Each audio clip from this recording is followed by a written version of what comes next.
Muy buenas tardes, muchas gracias por vuestra asistencia. Es siempre reconfortante ver que la actividad fotográfica, más allá de lo que uno hace, pues tiene su público. Está muy bien y se agradece mucho. Lo de la masterclass, pues bueno, vamos a dar una charla, vamos a hablar un poco de fotografía. Espero no ser excesivamente pesado y ser lo suficientemente breve. Tenía yo 6 o 7 años cuando mi padre, que me llamaba por razones que desconozco Carlosca, me dijo un día: hemos comprado una ampliadora. Evidentemente yo con esa edad pregunté que qué era eso, a qué servía. Pues para hacer fotografías, pero las fotografías se hacen con la cámara. Sí, pero después de la cámara, hasta que la imagen llega al papel, hay que hacer muchas cosas y para eso usamos una ampliadora. A mí no se me había ocurrido pensar que había un proceso, no lo había echado en falta. Tú disparabas la cámara, luego ibas a una tienda, te daban las fotos y ya estaba. Como es lógico, entonces yo no sabía que acabaría viviendo profesionalmente justamente de ese proceso. Mucho menos aún podía intuir que el tiempo que consume ese proceso iba a ser tan fundamental para mí, no solo en el ámbito profesional. Así que poco después de tener la noticia de la compra de la ampliadora, entré en el cuarto de baño adaptado, que era el laboratorio, para, entre comillas, ayudar, con 6 años, a mi padre. El carácter mágico de ese lugar se me reveló de 3 modos. El primero fue que aprendí que el tiempo se podía contar. 341, 342, 343, 3 segundos. ¿Vale? El segundo aspecto de ese carácter mágico era que las fotografías venían poco a poco desde el fondo blanco de porcelana de las cubetas. Venían envueltas en unos olores un poco raros, pero venían mágicamente desde allí. Y el tercero, probablemente el más importante para mí en aquel momento, es que con la luz roja los cordones rojos de mis playeras se veían blancos, de un blanco precioso. Entonces me gustaba entrar porque era muy bonito ver los cordones blancos de las zapatillas. Yo no fui tan espabilado como Jennifer, que con 3 años le dijo a su padre, Edwin Land, el inventor de la Polaroid, cuando le hacía una foto, dijo: papá, ¿la foto? La chica, mucho más lista que yo, intuyó que a lo mejor se podía hacer algo con ese proceso. Es una historia que se cuenta sobre el nacimiento de Polaroid y que para mí ha tenido siempre algo de leyenda urbana. Bueno, no importa, se non è vero, è ben trovato, es bonito. Yo creo que, sin ser consciente, asumí entonces que las imágenes fotográficas son el resultado de un proceso laborioso, complicado, complejo, largo y no siempre fructífero, ni siempre exitoso. Por lo tanto, me atrevería a decir que ese proceso tiene algo de doloroso, aunque la fotografía en sí misma sea una actividad divertida y gozosa. Dicho de otro modo, es la imagen final, si todo el proceso ha ido bien, la que nos redime con creces. Posiblemente es por eso nuestra ansiedad al buscarla, una ansiedad que tiene muchas caras. Desde aquellos años, por lo tanto, una fotografía es un proceso que a mí me gusta controlar en su integridad. Yo sé muy bien que hay fotógrafos cuya obra admiro, que son meros directores de escena, y sé también que hay quienes delegan ese proceso en manos de otros profesionales. De hecho, como digo, he vivido de eso. Pero a mí no me gusta delegar. Desde el respeto a otras posiciones, faltaría más, yo quiero subir esa cuesta que cada imagen representa. Quiero escalar esa pequeña rampa, a veces no tan pequeña, más o menos grande, como el montañero sube a la cumbre, para experimentar allí mi particular redento. Decir algo así hoy es como declararse en la resistencia fotográfica. Pero ¿dónde empieza y dónde termina ese proceso?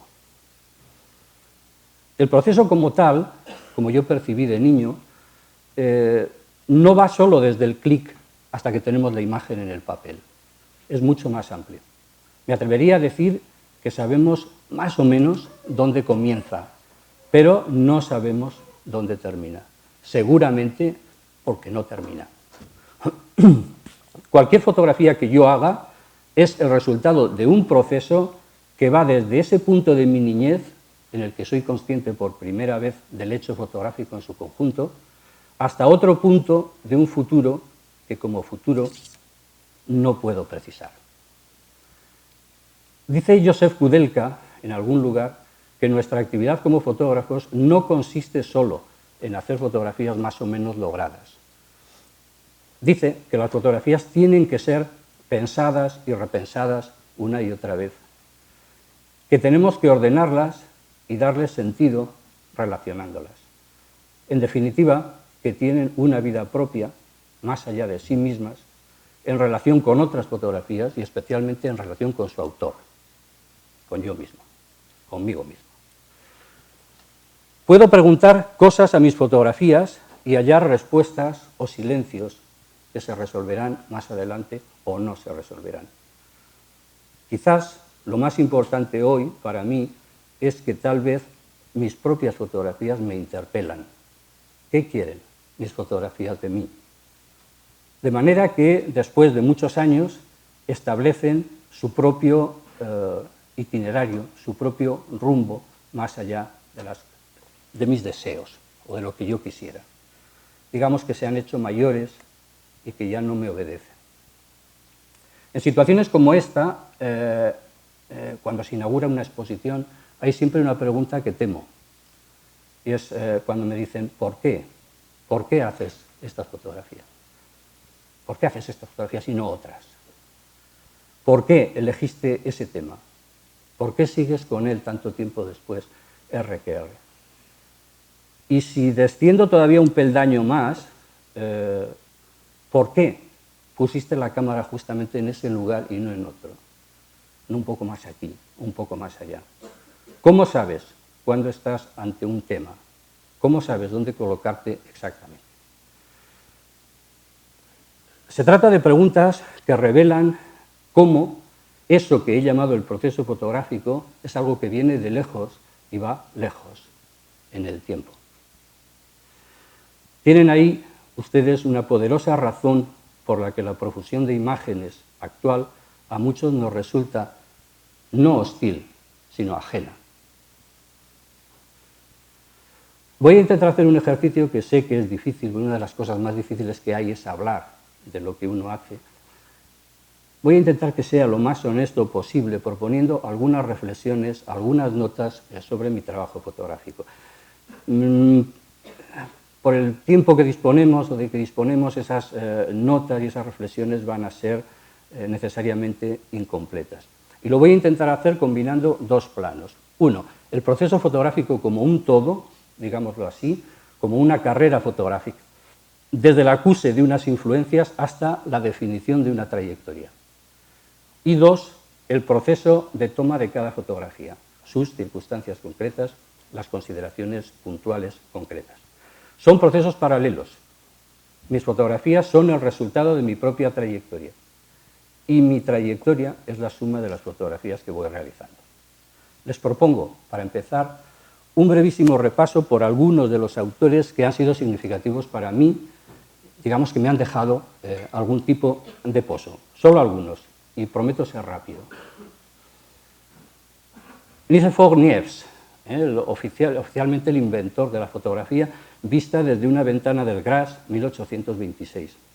Siempre empiezo mis charlas con esta imagen. Y lo hago, para mí es algo obligatorio, lo hago con este point de vue, como le llamaba él, con este punto de vista, porque para mí lo encierra todo. Es la primera fotografía, pero ya lo encierra todo. Es documento histórico y es enigma. Es una constatación y una sugerencia. Es revelación y misterio. Es un paisaje a medio camino entre lo urbano y lo rural. Es descripción y abstracción. Esta es una fotografía de William Henry Fox Talbot, otro de los inventores de la fotografía, del que me sigue atrayendo enormemente su capacidad profética, tantas veces puesta de manifiesto. pero también, sobre todo, especialmente, la orientación doméstica de una buena parte de su trabajo. Esta escoba es un mundo, un lúcido adelanto de lo que podríamos llamar el territorio fotográfico. Él se había fijado, dice, escribe en algún lugar, en el arte holandés y recuerda cómo la atención del artista es atraída donde la gente no ve nada, del artista guión el fotógrafo en este caso. Esa mirada a lo cercano, a la escoba, al tejado de al lado, a la piedra cubierta de musgo, le aleja a Talbot de los atractivos de lo romántico, tan en boga en aquellos años, a la vez que le acerca a una cierta contemporaneidad. Maxime Duchamp, El Cairo, en las colecciones fotográficas del siglo XIX suele estar muy presente ese espíritu romántico, la búsqueda de lugares exóticos o de enclaves monumentales. Lo atestigua muy bien el fondo fotográfico del propio museo. Pero Duchamp y otros fotógrafos del siglo XIX, de ellos yo me quedo con su reparto de las masas, con sus horizontes a media altura, con esos cielos blancos y vacíos, aunque fuese en aquel momento por imperativos puramente técnicos. La aceptación de la nivelación de la cámara significa también la aceptación de masas en aparente desequilibrio. Otro fotógrafo que me resulta muy atractivo es Charles Marville. Es un impasse de l'Essai, un callejón en París. Marville es un fotógrafo que atiende a un encargo cuando realiza estas fotografías, está haciendo un encargo comercial. Documenta los barrios que van a ser demolidos en el París del Segundo Imperio. Su trabajo fotográfico es de una corrección sin tacha. Los cánones, el respeto a los cánones establecidos previamente por unas prácticas pictóricas es absoluto. Hay ejemplos, podríamos hacer una larga lista de ejemplos parecidos.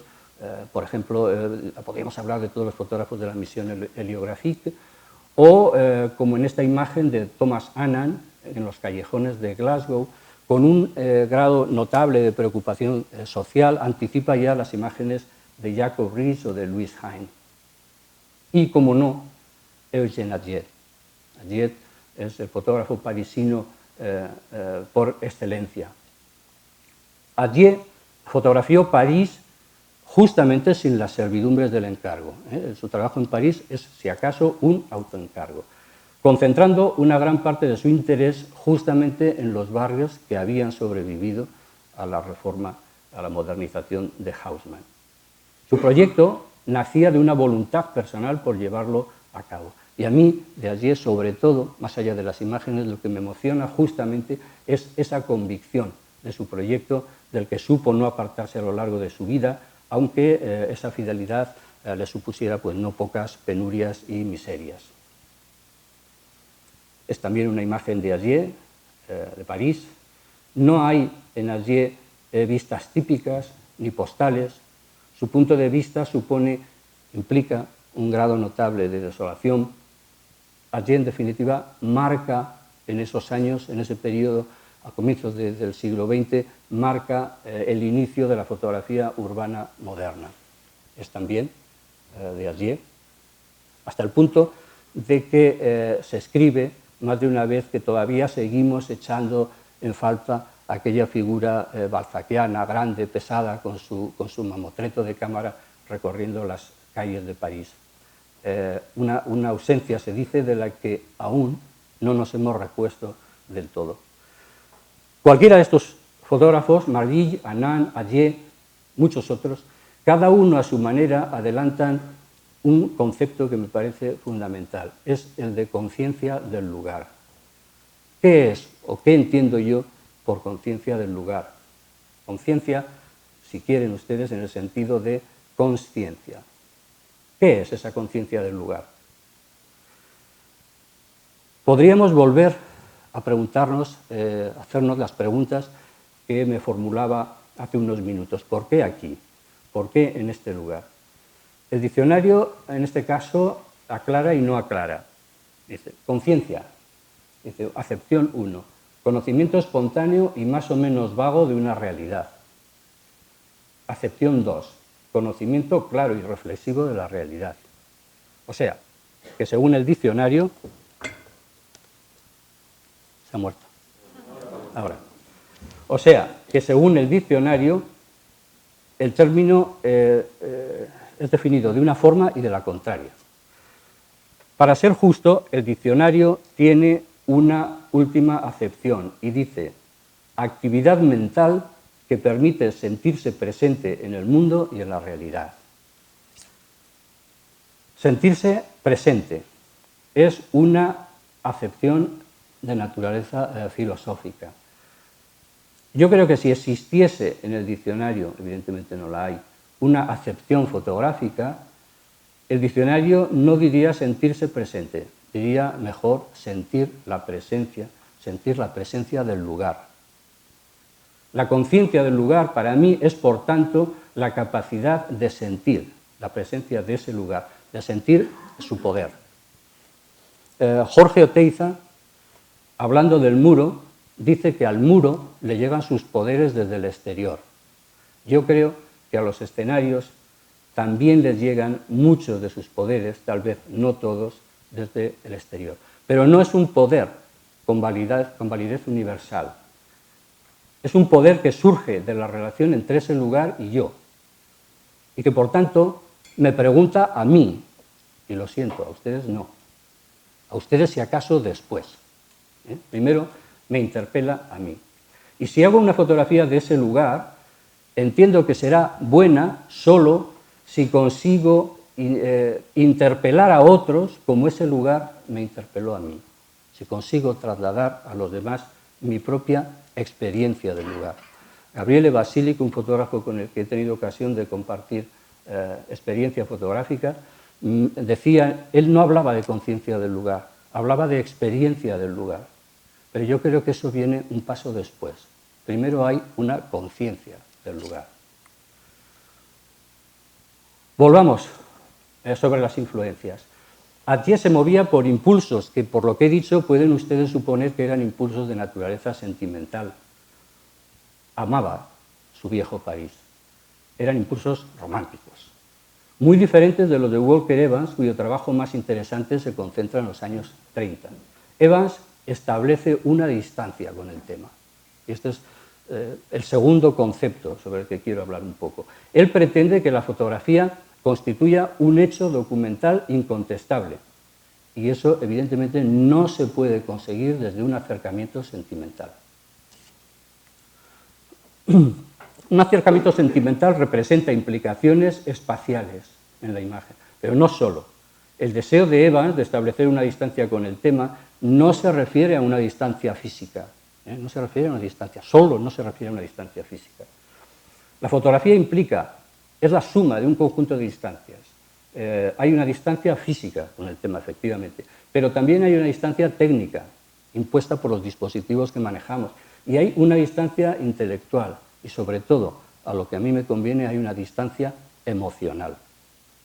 El fotógrafo, Evans, quiere encontrar la distancia emocional con el tema, que sobre todo, y curiosamente, consistirá en ausentarse del tema.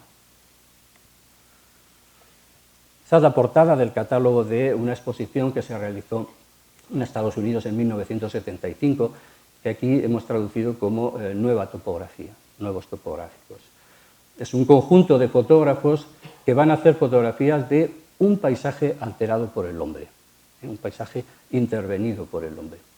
Son fotógrafos que reconocerán más tarde la influencia en su trabajo de Evans, que reconocerán especialmente la llegada a la fotografía de una poética que no fue fácil de percibir al principio. Esa poética plantea algunos problemas, algunos los he anticipado ya. ¿Cómo hablar de hechos incontestables y a la vez de una cierta poesía? Y sin embargo es justamente esa tensión entre los dos conceptos lo que da carácter a eso que el propio Evans llamó estilo documental.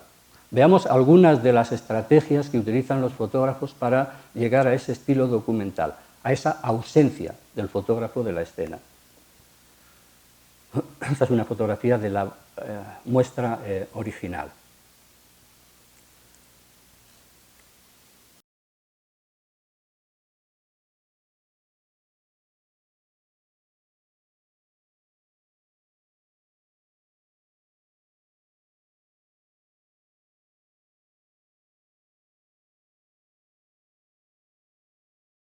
de los entonces rectores de la Galería Nueva Imagen, en Pamplona, Jaime Martín, Pachi París y Ángel Turrillas, una galería hoy desaparecida, para hacer una exposición. Se expusieron en aquella ocasión una treintena de imágenes agrupadas bajo el rótulo general Extramuros, exposición que inauguró esa desaparecida sala fotográfica pamplonesa. En la escueta hoja que entonces sirvió de introducción a la muestra, hice constar las influencias que a mi juicio se podían detectar en mis imágenes. Señalé entonces, además, que fue el deseo de hurgar en el término documentalismo, o si prefieren, estilo documental, lo que me había impulsado a emprender ese trabajo.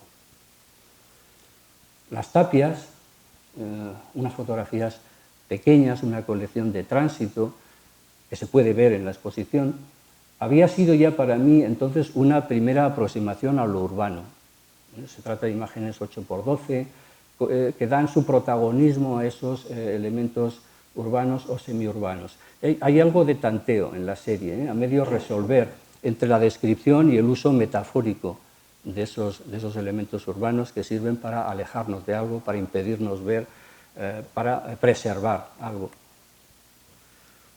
Pero fue extramuros, las imágenes de extramuros, como la que tienen en pantalla, constituyeron mi primer trabajo en la periferia urbana, esa franja que sería en los próximos 30 años el espacio de trabajo habitual, donde la ciudad acaba y empieza el campo o al revés. Lugares de paso que atravesamos a veces a diario, sin fijeza, sin conciencia de estar viéndolos, aparentemente desprovistos de atractivo. Estuvo ahí la idea de acercamiento a eso que se llamaba paisajismo documental. Bien entendido que a mi entender, valga la expresión, que a mi entender paisajismo y documental son términos que difícilmente podemos casar. El paisaje, tal como yo lo entiendo, nace siempre de la voluntad de hacer un paisaje. Es la aplicación a un paisaje de unas pautas de naturaleza cultural. Es por eso que decir paisaje natural constituye un pleonasmo innecesario. Paisaje, en tanto que paisaje, es siempre cultural. También es de la serie Extramuros, del año 1983.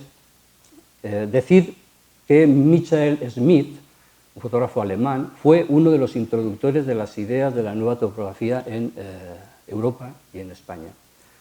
Yo utilicé entonces una frase suya, el encanto, pero también el peligro y la responsabilidad del fotógrafo reside en la selección.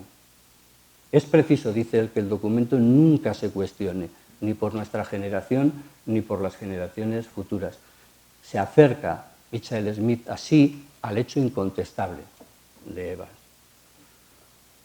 Un documento incuestionable, si tal cosa existe, solo lo podría realizar una máquina. Tendría que ser una cámara automática, disparando al azar, encuadrando al azar, en momentos al azar, es decir, un imposible sin voluntad. Quizás por esa imposibilidad fue Evans quien llamó estilo documental a eso que estaba haciendo, que no era más que un alejamiento de la propia personalidad de cada fotógrafo en el proceso. Esas estrategias que yo les he mencionado para la desaparición, para la ausencia del fotógrafo, no son más que formas de cobrar distancia emocional. Así, un fotógrafo toma sus decisiones de alguna manera por tanteo. Digamos que hasta aquí hay primero una conciencia del lugar. Surge en algún punto de un territorio, en función de una multiplicidad de cuestiones. Por ejemplo, la formación del fotógrafo. En nuestro caso, la cantidad de fotografías que hemos digerido, la cantidad de fotografías que hemos visto antes, la propia sensibilidad que se va desarrollando y que no se desarrolla ni automática ni genéticamente. La elección desde esas bases culturales de un pedazo de ese territorio que está ahí y la identificación de una relación afectiva con ese espacio, de una distancia emocional. Es otra fotografía de la serie.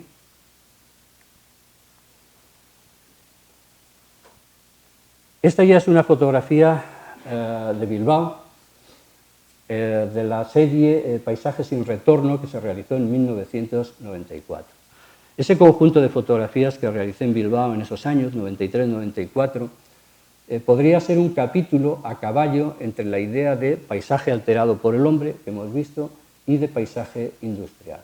El proyecto surgió como consecuencia de dos proyectos simultáneos, análogos e independientes, y los dos eran una consecuencia de los responsables de la urbe por llevar a cabo una transformación desde el sector primario al terciario, desde la economía basada en la industria pesada a la del sector cultural. Iban a desaparecer muchos escenarios. Ambos proyectos en los que participé aspiraban a ser un registro de la imagen de ese Bilbao que iba a desaparecer. Es por eso que me sentía tan próximo de fotógrafos como Charles Marville. Es que hay veces que el milagro ocurre.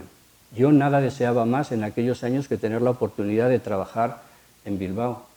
Me parecían unos escenarios tan potentes visualmente, con aquel caudal enorme de fotografías a la espera de, y de repente hay dos proyectos análogos a la vez que te piden haz esto. Todo eso además coincide con una serie de cambios técnicos que entonces adopté. Pasé del formato cuadrado al rectángulo, incorporé como equipo una cámara de placas, las de trapo, trípode y toda esa parafernalia. En definitiva, le di al proceso fotográfico mucha más lentitud, le añadí tiempo a ese proceso. En el orden de cosas de las que les estoy hablando, quizás la más significativa es la aceptación en Bilbao ya de lo emocional como una relación con los escenarios. También la utilización de luces diferentes del día y de la noche. En Extramuros trabajé solo con luces de la mañana. Digamos que esa voluntad de someterse a una transformación radical de la ciudad también pudo hacer que todo el proyecto estuviese presidido por un aire nostálgico. Lo que se iba era una época y con ella se desintegraba el paisaje físico y anímico de varias generaciones. La ría era un escenario donde se podía confrontar, sin solución de continuidad, escenas de actividad industrial poderosa, con periodos de calma, de tranquilidad, enfrentamientos entre el agua tranquila, el fragor de la industria, el movimiento. Fue John Berger el que escribió que lo que convierte a la fotografía en una extraña invención es que sus materias primas fundamentales son la luz y el tiempo. Cuando digo el tiempo, no me refiero solo al tiempo de obturación. Yo creo que podemos hablar del tiempo como una dimensión de captura, pero también podemos hacerlo como algo susceptible de acumulación y, por lo tanto, teóricamente al menos, representable. Se dice que las fotografías del siglo XIX, precisamente por esos largos intervalos de obturación, tenían capacidad de acumular el tiempo sobre el negativo. Y no son pocos quienes relacionan esa capacidad acumulativa con el aura benjaminiana. Yo busqué en Bilbao obsesivamente un tiempo acumulado, expresivo y, si me permiten la pedantería, aurático. Para eso me pareció que lo pertinente era, desde el primer momento, errar por esos lugares, dejarse llevar. El conjunto de los dos proyectos no fue más que un ejercicio de previsión en el marco de esa transformación de que les he hablado, necesario ante esa muerte del paisaje. Muerte en un doble sentido. Por un lado, desaparición física de unos escenarios, y por otro, y no menos importante, otra desaparición que conlleva la primera, la desaparición de los criterios para su apreciación, de los criterios estéticos para su apreciación. El trabajo o los trabajos pretendían, por lo tanto, valorizar tanto un paisaje como un contexto. También de la misma serie.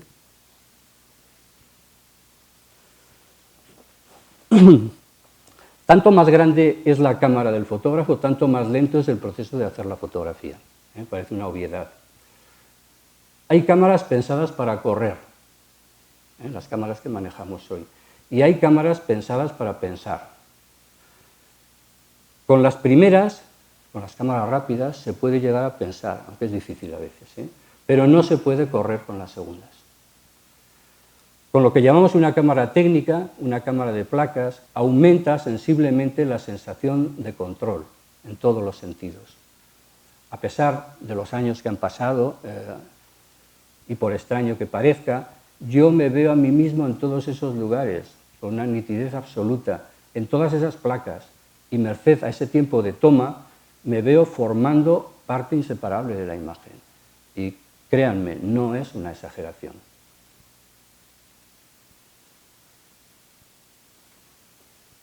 Séptimo Cielo es un proyecto fotográfico al que fui invitado a participar, impulsado por el entonces Fondo Fotográfico de la Universidad de Navarra. ¿Se llamaba así? Se trata de una propuesta que se va haciendo a diferentes fotógrafos para establecer vínculos, nexos, puentes entre ese archivo fotográfico y la creación fotográfica contemporánea. A propósito de este trabajo, para un pequeño mapa de situación, diré varias cosas. Primera, tenemos que situarnos en el año 2004-2005. Esto significa para mí la llegada de lo digital, el tránsito a lo digital y por lo tanto también el tránsito a la posibilidad del color, que hasta entonces, puesto que me gusta hacer todo el proceso, no me era factible.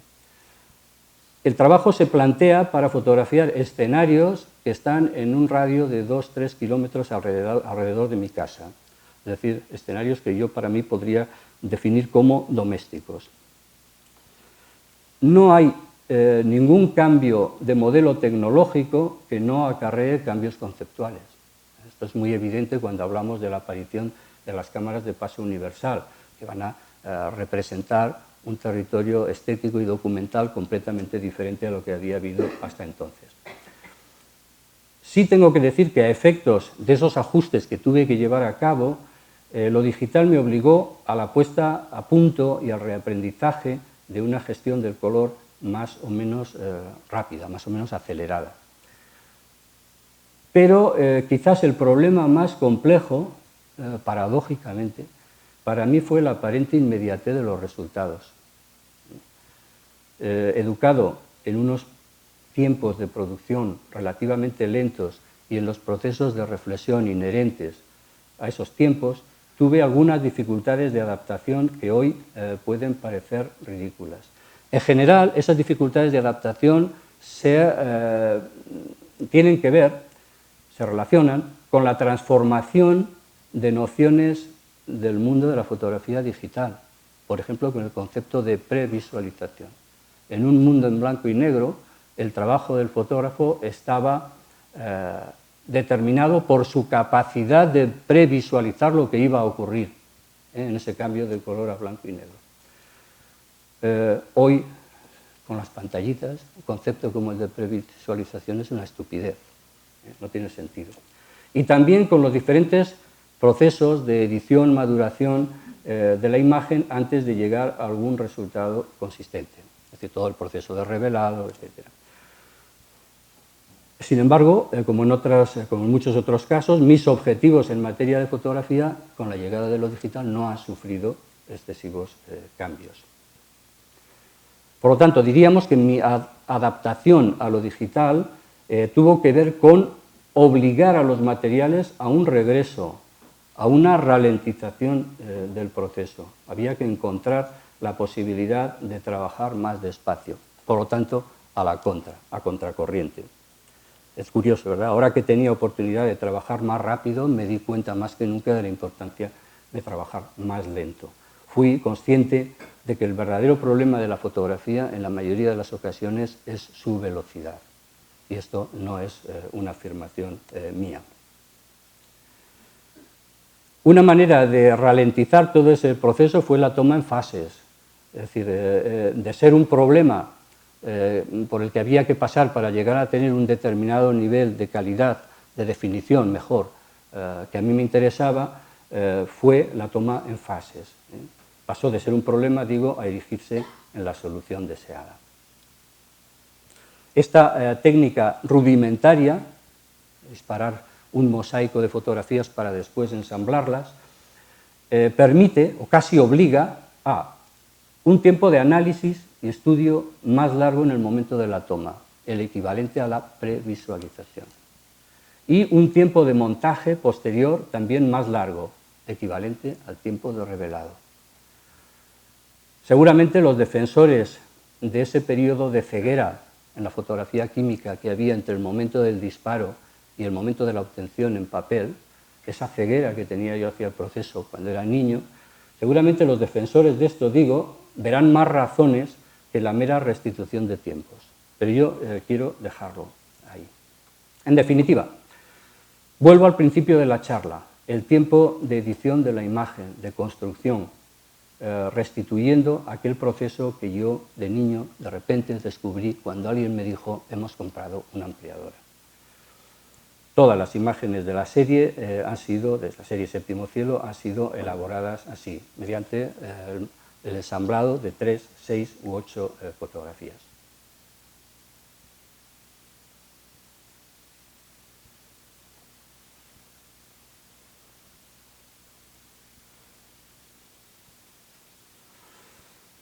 En resumen, he querido incidir a lo largo de esta charla, parcialmente, como les dije al principio, en los fundamentos del proceso fotográfico tal y como yo lo he entendido. Hay una formación y unas influencias permanentes que ayudan a determinar una conciencia del lugar. ¿Qué fotografías hacer? Y cómo esa conciencia termina por establecer el itinerario como fotógrafo. Lo elegiste tú al principio, pero ahora te elige a ti. Consciente de eso y de esta charla, en mi página web puse una cita de Robert Adams. Nuestro tema nos redefine y es parte de la biografía por la que queremos ser conocidos. Hay una relación afectiva, en segundo lugar, con ese lugar, con ese espacio elegido. Yo la he llamado aquí distancia emocional. No pretendo tanto la exactitud como ser capaz de transmitir lo que quiero decir con la expresión. Esa distancia emocional viene definida por, primero, la conciencia del lugar y también por toda una serie de características de ese espacio-lugar. La luz es determinante siempre, el control organizativo de la imagen, que el fotógrafo debe ser capaz de imponer a la escena y de proponer al espectador, etc. Y hay, finalmente, una noción de tiempo, del tiempo que arrancamos a su fluir natural, una noción de tiempo acumulado que tiende por definición a la eternidad, que nace, esto es muy ampuloso, ya lo sé, pero bueno, ¿qué le vamos a hacer? Uno es así, que tiende a la eternidad. El tiempo es una magnitud más allá de los sentidos, pertenece en realidad al espíritu. En las Confesiones, San Agustín escribe, con el alma medimos los tiempos. Si vuelvo ahora a las preguntas que me formulaba al comienzo de esta charla, debo reconocer que no tengo más respuestas que las que les acabo de dar a las preguntas de por qué estos temas, por qué estas fotografías, por qué este emplazamiento de la cámara, por qué este encuadre. Conciencia del lugar, relación emocional con un espacio, persecución de un tiempo acumulado y detenido sobre la imagen. No puedo dar más respuestas que me resulten convincentes a mí mismo. Diré para terminar, con motivo de la inauguración hace unos días aquí mismo de la exposición de Daniel Canogar, que leí una frase suya que quiero rescatar. Dice, hoy la fotografía, si hace algo, es ayudar al olvido. Parece una contradicción. La fotografía debería ayudar al recuerdo, debería ayudar a la memoria, pero no es así. La profusión de imágenes que vivimos ya no persigue la permanencia, más bien, en efecto, ayuda al olvido. En la era de los dispositivos móviles, de las cámaras automáticas, de Internet, de las redes sociales, hacer fotografías queda más y más, cada vez más reducido al solo gesto de hacer fotografías. La fotografía, decía Canogar, para evitar cualquier tipo de ambigüedades, ayuda al olvido peligrosamente. Quiero decir que no soy para nada enemigo de las nuevas tecnologías ni de los nuevos usos de la fotografía, pero de alguna forma he titulado el texto para el catálogo de esta exposición de la mirada lenta. ¿Cuál es nuestra prisa? ¿Por qué consentimos esa volatilidad de las imágenes? Esa ingente cantidad de fotografías que producimos se ha convertido en sí misma de una metáfora más de nuestra memoria visual. La memoria funciona por destellos, por impulsos que quedan registrados en algún lugar que no controlamos. Los miles de imágenes que almacenan nuestros dispositivos son más y más volátiles cada vez. Están destinadas, en su inmensa mayoría, al olvido. ¿Qué hacer? Como fotógrafo que soy desde hace más de 40 años, creo que tengo la obligación moral de producir, de hacer imágenes resistentes. Lo único que me legitima, aunque sea inútilmente, incluso, si me apuran, patéticamente, es aspirar a esa resistencia, con todo lo que eso significa. Es una obligación de la que no quiero desprenderme. Resistencia, permanencia en el tiempo. Por eso he titulado esta exposición así. Empecé con una cita de Joseph Koudelka. Koudelka es un fotógrafo cuya obra no tiene nada que ver con la mía, pero que admiro, y que hace algunas reflexiones sobre el medio que me parecen tanto o más interesantes que su obra. Él recuerda una que quiero traer aquí para terminar. Lo que se hace con tiempo, el tiempo lo respeta. Les agradezco muchísimo su atención, por supuesto. Igualmente agradezco al Museo Universidad de Navarra la fantástica ocasión de revisar mi archivo, de proponer en esta exposición una lectura en muchos aspectos renovada y también de proponerles a ustedes estas consideraciones sobre la fotografía y, si me perdonan la inmodestia, sobre mi fotografía. Muchísimas gracias.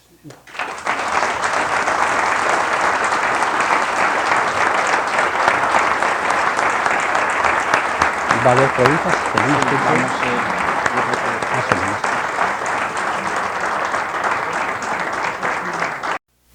Porque la fotografía sigue teniendo una función, a mi juicio, claro, y una es esa, ¿no? que nos vemos ahí, ¿no? Que nos veamos ahí, que no demos ya por gastada cualquier imagen que nos llega, ¿no? Con esta historia de los WhatsApp y tal, pues la gastamos, ¿no? Eso de resistir me parece extendido. Quienes nos movemos en el mundo de la imagen, insisto, yo creo que tenemos esa obligación moral. Es decir, no podemos dejarnos arrastrar por algo que es muy legítimo, que socialmente se ha aceptado y se imponga el uso de esa fotografía volátil, rápida de circulación.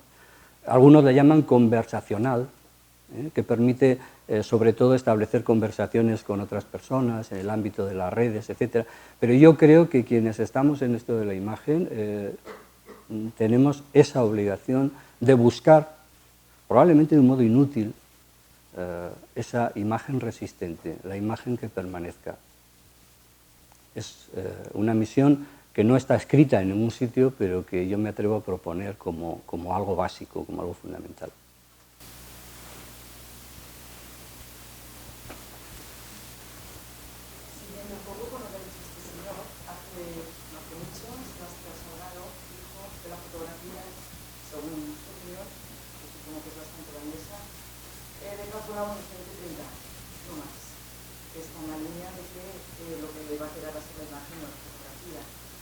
Esto nos da como para pensar, para resistir y de qué manera.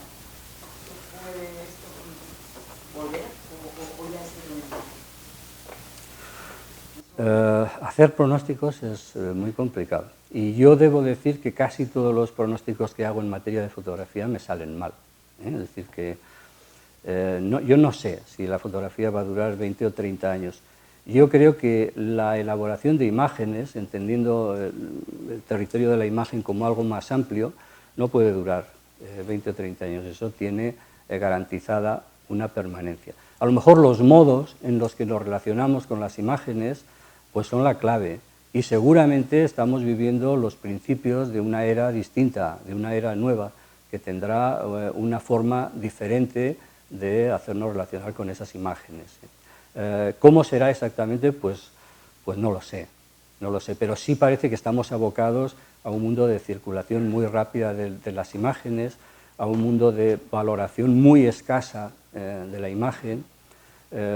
Bueno, esto ya ha pasado también en cierto modo con el mundo de la palabra, es decir, que en Internet, en las redes sociales, casi nadie lee comentarios que tengan más allá de 2 o 3 líneas, ni se para con una imagen el tiempo suficiente. Quizás, y también esa es una de las razones del título, quizás lo que yo echo de menos es que aportemos más tiempo a nuestra relación con las imágenes y a nuestra relación con las palabras, que en el fondo vienen del mismo lugar. Son nuestra forma de expresarnos y nuestra forma de comunicarnos. Y eso, nos guste o no, necesita tiempo. No me atrevo a decir más. Yo quería agradecerte también esa visión poligonera que has comentado, que está muy presente en todas las ciudades y que no suele ser objetivo habitual de los fotógrafos, ¿no? Más bien buscar una escena urbana o una escena suburbana, pero muy determinada, esa atención a lo que arquitectónicamente o paisajísticamente no tiene una calidad reconocida. Y sin embargo, tu posición y incluso el momento en que eliges para hacerlo suele ser crepuscular, ¿no? Las farolas encendidas, las farolas anodinas que no son nada, esas tapias, esas matas, esos barracones, me gusta mucho esa dignidad que aportas a esa parte, digamos, de nuestro entorno que normalmente es especial. Lo que pasa es que yo creo también que es despreciable desde cierto punto de vista nada más. Es decir, a mí en fotografía me interesa poco el centro de las ciudades. Hay edificios muy bonitos, y como fotógrafo podría elaborar postales muy atractivas. Pero es una ciudad un poco impostada, es un poco embellecida, más allá de lo que me parece lógico. Y en el extremo opuesto estaría la cloaca, que es pues el lugar en el que recogemos nuestras basuras o, si quieres, nuestras miserias. En cambio, estos territorios limítrofes entre la ciudad y el campo, donde acaba uno y empieza el otro, o al revés, probablemente y desde cierto punto de vista son los territorios que mejor nos definen. Entiendo yo que son los territorios que mejor nos definen. Y en esa creencia es en la que me he movido siempre. No sé si es verdad, esto es aventurar mucho. Probablemente urbanistas o gentes que manejan estos conceptos con más precisión me dirían que no. Pero después de muchos años, ese tipo de arquitecturas que a menudo en esos territorios periurbanos se han establecido ahí sin voluntad de permanecer, pero que están permaneciendo, son los que de alguna manera nos definen mejor. Son los territorios por los que transitamos sin conciencia. Por eso apostaba yo en la charla por recuperar esa conciencia del lugar. Y dentro de su modestia son lugares que tienen su atractivo, que tienen su belleza y que tienen su poesía. La fotografía es quizás una de las artes que mejor permite rescatar esa poesía de los escenarios en los que a priori diríamos que no la hay. Yo creo que en ese sentido es la fotografía es un arte con unos poderes especiales. Y esa es un poco la causa de que yo me haya movido en esos territorios en los que sinceramente me encuentro cómodo. Me encuentro más cómodo que en el centro de la ciudad o que en la cloaca, como decía. En los territorios de esa ciudad intermedia, donde la ciudad no solo en esta parte del mundo, sino en general se deshilacha. ¿Vale? Ese territorio, por otro lado, también cambiante. En el plazo de unos años, aquellos escenarios que a mí me eran queridos en Extramuros ahora no existen, no están. Tengo que ir un poco más allá. Ahora soy poligonero porque son más cercanos a los polígonos. Y dentro de otros 20 años, si vivo y sigo haciendo fotografías, pues tendré que ir un paso más allá. Es decir, siempre es esa franja la que bordea las ciudades, la que yo creo que nos define muy bien. Sí, la última pregunta, Carlos, porque si no me dicen que la última pregunta que hay que inaugurar. Me gusta tu obra, Carlos, porque ha recuperado la mirada, que no es la visión, es la contemplación. Es un concepto muy ajustado al placer que desarrolla la misma presencia de la obra artística a lo largo de la historia, ¿no? Quizás ahora la reproductibilidad tan mecánica, tan rápida de la cámara fotográfica nos lleva a esa producción de imágenes a las que tú te referías, ¿no? Pero me gusta tu obra por eso, porque ha recuperado esa capacidad contemplativa del artista, que ha sido clásica. Bueno, lo ha intentado.